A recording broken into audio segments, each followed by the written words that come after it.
In this video, you will see real plane crash cases caught on camera and the chain of events that led to each one. These are not dramatizations or movie scenes, but real aviation accidents, real mistakes, and real lessons. We'll look at what happened, why it happened, and what each case can teach us about flying, decision-making, and safety.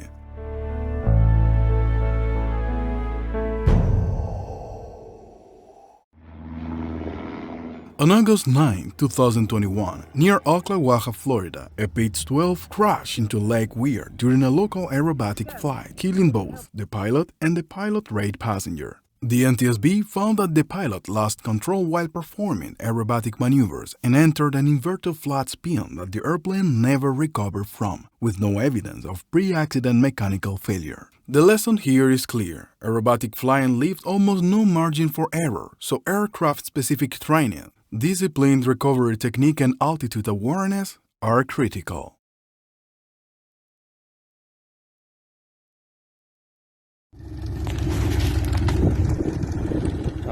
On August 3, 2021, at Lake Isabella, California, a Lake LA-4 amphibious airplane crashed during takeoff from a boat ramp and came down into the water after it failed to climb, leaving the pilot with minor injuries. The NTSB found that the pilot failed to establish a positive climb rate after takeoff, and the airplane struck a tree branch before impact, with no reported pre-accident mechanical problem. The lesson is that amphibious takeoff leaves little margin for error, so proper configuration, obstacle awareness, and confirming a real climb before departure are critical.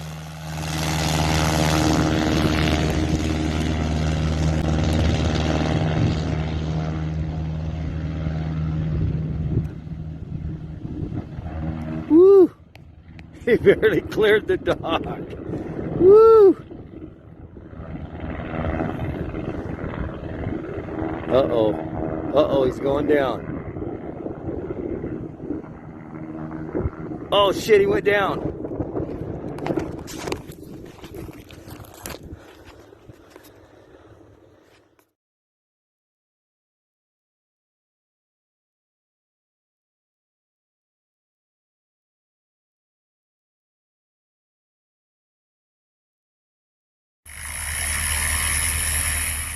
On July 19, 2021, near Brenham, Texas, a Cessna 180 crashed during an attempt takeoff from a Pasture after the pilot had landed there because of apparent fuel problems. The pilot survived without injury. According to the NTSB docket materials, the airplane bounced during the rough field departure, failed to establish a climb, and then struck a barbed wire fence, with witness information also indicating that the wind may have shifted to a tailwind as the takeoff began. The lesson is straightforward. After an off-airport landing, a short uneven field and changing wind can erase the safety margin almost instantly. So takeoff performance, surface conditions, and obstacles have to be judged with extreme caution.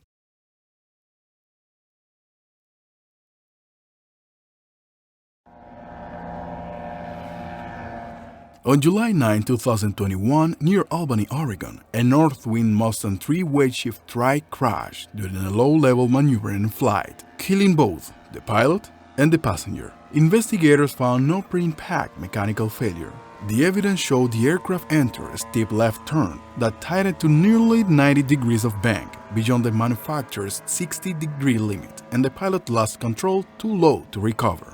The lesson from this case is that low-altitude turns in light recreational aircraft can become unrecoverable within seconds, so respecting bank angle limits and keeping a real safety margin above the ground is essential.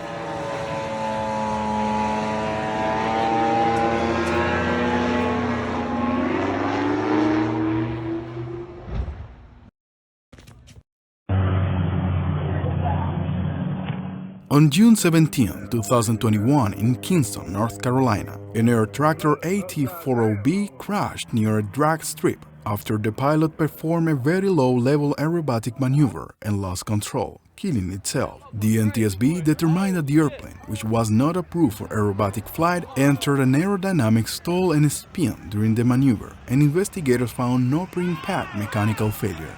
The lesson from this accident is that low-altitude showboating leaves no room for recovery, and even an experienced pilot can run out of options instantly when judgment overrides basic safety limits.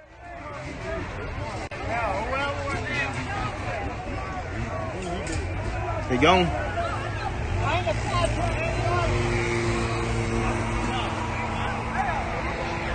Somebody please check on my son. Somebody please check on my son. He just went down the racetrack. Somebody please check on my son.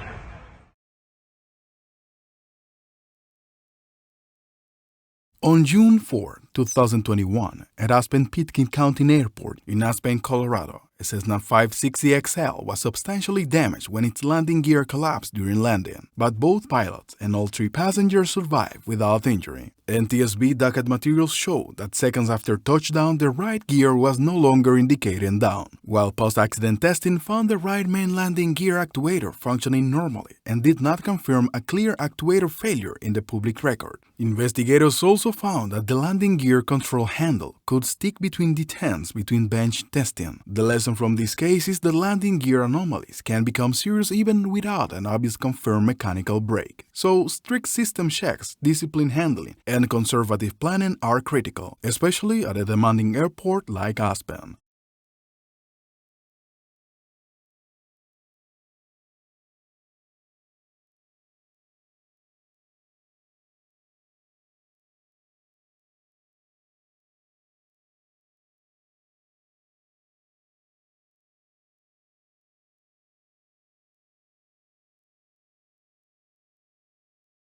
On May 29, 2021, at Pearland Regional Airport in Pearland, Texas, a PCL 104 wheel got crashed after landing when it suddenly veered off the runway and struck a drainage ditch, killing the pilot and seriously injuring the passenger. The NTSB determined that the accident was caused by the pilot's loss of control during landing, and investigators found no pre-impact mechanical problem that would have prevented normal operation. The lesson from this case is that even after seemingly normal touchdown, directional control has to be maintained all the way through rollout, because once the airplane departs the runway, the consequences can escalate very fast.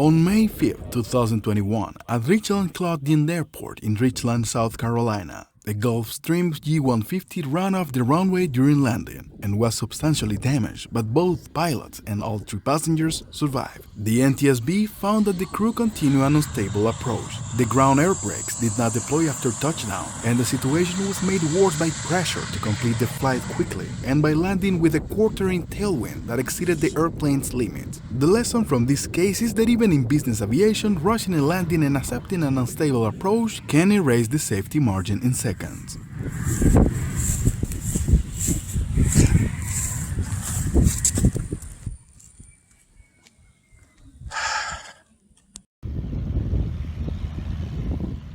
On February 28, 2021, near Jupiter, Florida, a Luscombe 8E crashed shortly after takeoff from Tailwinds Airport after a non-secure engine Cowl opened during the departure.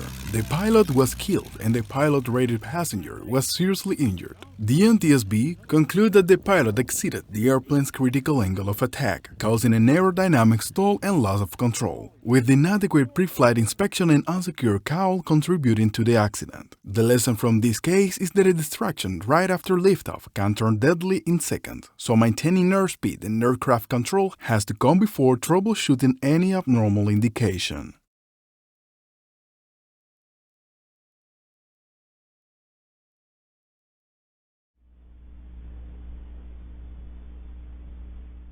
On January 2, 2021, near New Hudson, Michigan, a Piper PA-24250 crashed while returning to Oakland Southwest Airport in poor weather, killing the pilot and 2 passengers. Publicly available NTSB materials show the non-instrument-rated pilot continued the approach in IMC. The airplane slowed in tightening descending turns, and investigators found no pre-impact mechanical problem, indicating a loss of control that developed into an aerodynamic stall. The lesson from this case is that marginal weather can turn fatal fast when airspeed, proficiency, and decision-making start to erode at low altitude.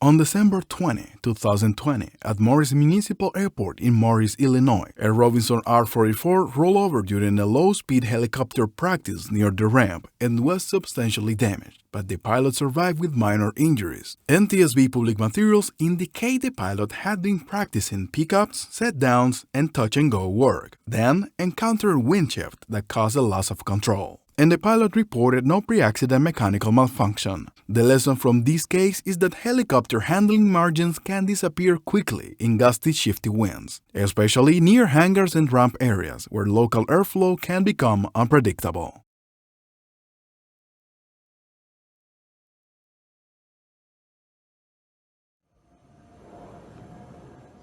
On December 13, 2020, at Leadville, Colorado, an Eclipse EA-500 went down an embankment and struck a tree, substantially damaging the jet, though the pilot survived. Public NTSB materials indicate the airplane arrived high and fast, floated past the midpoint before touchdown, then began skidding and could not stop on the contaminated runway, resulting in a landing overrun rather than any confirmed pre-impact mechanical failure. The lesson from this case is that a high-elevation airport like Leadville, runway contamination and excess landing speed can come by very quickly, so stabilized approach criteria and timely go-around decision matter more than pressing on with a marginal landing.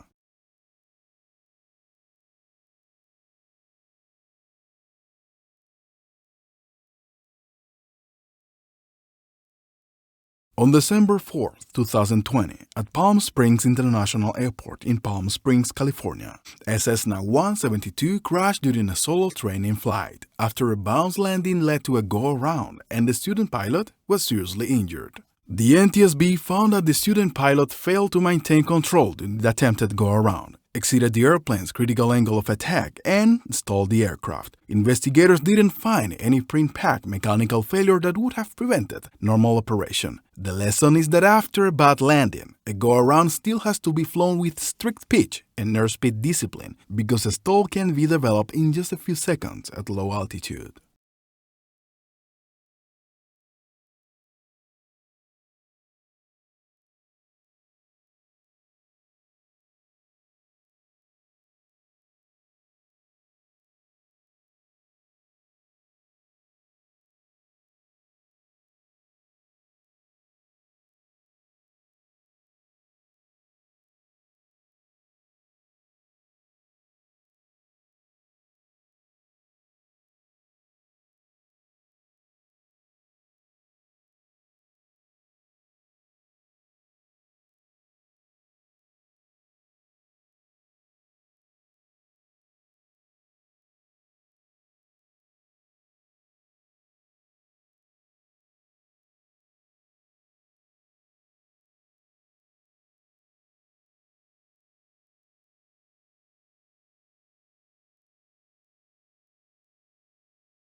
On November 5, 2020, at Fort Worth Alliance Airport in Fort Worth, Texas, a Cirrus SR-20 suffered a nose landing gear collapse during a touch-and-go landing on an instructional flight, but neither the structure nor the student pilot was injured. Public NTSB materials say the landing was not hard. Yet, a sound consistent with a flat-nose tire was heard just before the collapse, and the airplane had experienced a hard landing about 2 months earlier, so the public record does not establish one conclusive failure mechanism. The lesson from this case is that gear-related accidents can develop even after an apparently normal touchdown, which is why through post-hard landing inspections and cautious return to service decisions matter so much.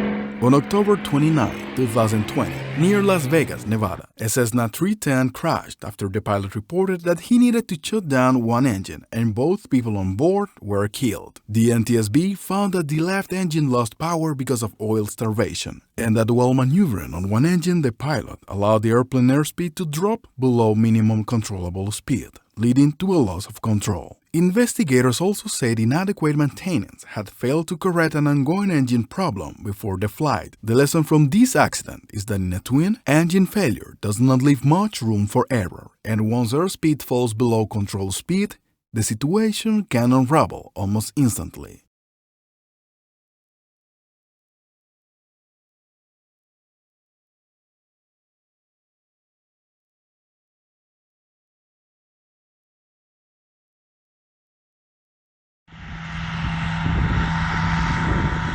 On October 6, 2020, near Spirit Lake, Idaho, a RAN's S-7 Courier amphibious airplane crashed shortly after takeoff, killing the pilot and leaving the passenger with minor injuries. Public NTSB materials showed the airplane climbed to only about 75 feet before losing altitude, while the engine and propeller were still operating properly. An analysis of the video and GPS data indicate the wing reached its critical angle of attack, pointing to an aerodynamic stall and loss of control during takeoff. The lesson from this accident is that in a light aircraft, the first seconds after liftoff leave almost no margin for recovery, so pitch discipline and airspeed protection have to come before everything else.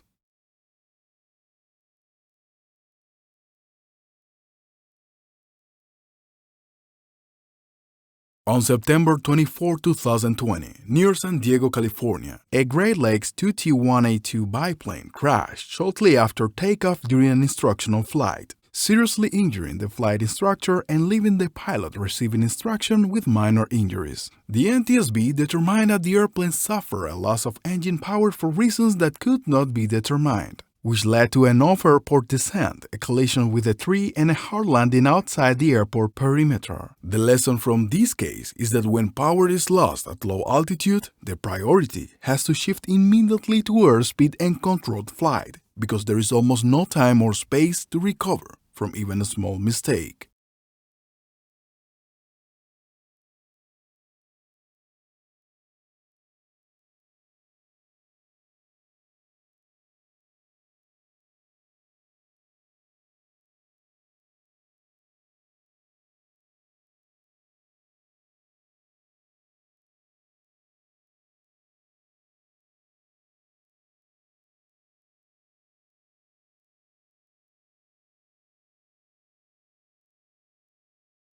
On September 24, 2020, near Killeen, Texas, a Quicksilver MX-2 crashed shortly after takeoff from Skylark Field Airport when the engine lost power, killing both the pilot and the pilot-rated passenger. The NTSB determined that the engine suffered a total power loss due to a cold seizure for reasons that could not be definitely determined, and that while trying to return to the airport, the pilot exceeded the airplane's critical angle of attack, causing an aerodynamic stall and impact with the ground. The lesson from this accident is that after an engine failure at very low altitude, the margin is brutally small, so preserving airspeed and avoiding an aggressive turnback can matter more than reaching the runway.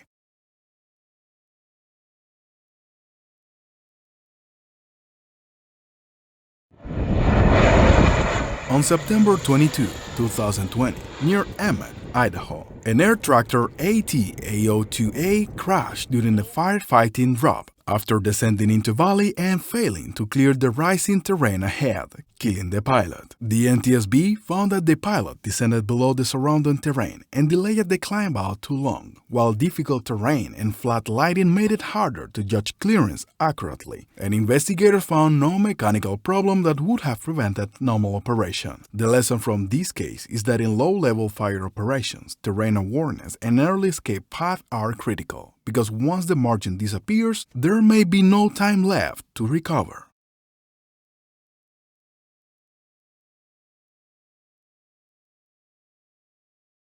On August 20, 2020, at Rockford International Airport in Rockford, Illinois. A Beechcraft 200 crashed, seconds after takeoff on a positioning flight, killing the pilot. Public NTSB docket materials showed the airplane remained under about 20 feet above the ground, then began losing airspeed, slipping left, and rolling left in a sequence the NTSB performance study said was consistent with the loss or reduction of thrust from the left engine. The lesson from this case is that a twin-engine emergency right after rotation leaves almost no time to recover, so directional control, airspeed, and an immediate response to asymmetrical thrust are critical.